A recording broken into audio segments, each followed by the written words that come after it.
क्रोधाद्भवति सम्मोहः सम्मोहात् स्मृतिविभ्रमः स्मृतिभ्रंशात् बुद्धिनाशो बुद्धिनाशात् प्रणश्यति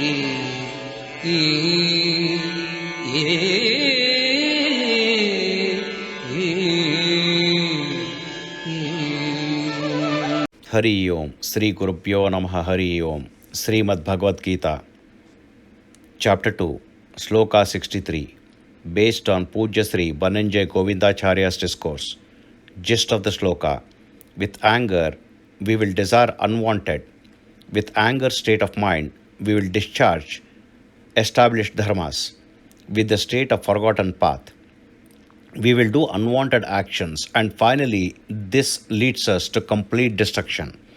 Explanation: once the kama, that is the means any desire, is reduced, the roots of anger, grief, etc. is also reduced. If we train ourselves to see the pros and cons before proceeding with desiring anything, the desire itself will be found to be wrong and chances of making mistakes reduces. If we think through our emotions, that is mind, instead of intellect, the chances of mistake increases, including justifying the very wrong actions, thoughts as right ones.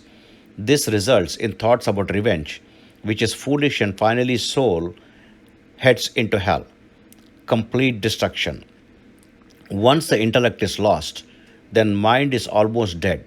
Senses will be on their own free will dictating the terms. This is the surest way to hell and complete destruction of the soul. If we desire to reach the Lord, then we need to understand the Lord in His glory and truth.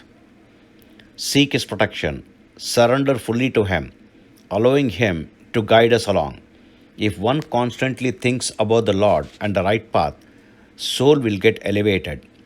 Therefore, we need to first control our desires, elevate the pros and cons, reduce or eliminate over-attachment.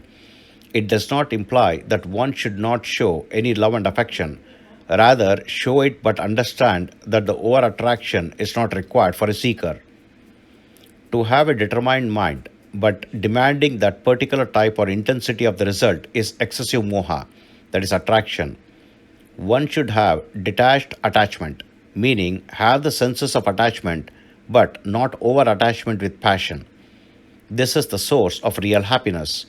One should always have peaceful mindset. Without it, the results would be both mental and physical problems in the body. We should face any situation without being unduly worried, but with the belief that Lord knows the best. How to achieve it is in the next verse. Hari Om.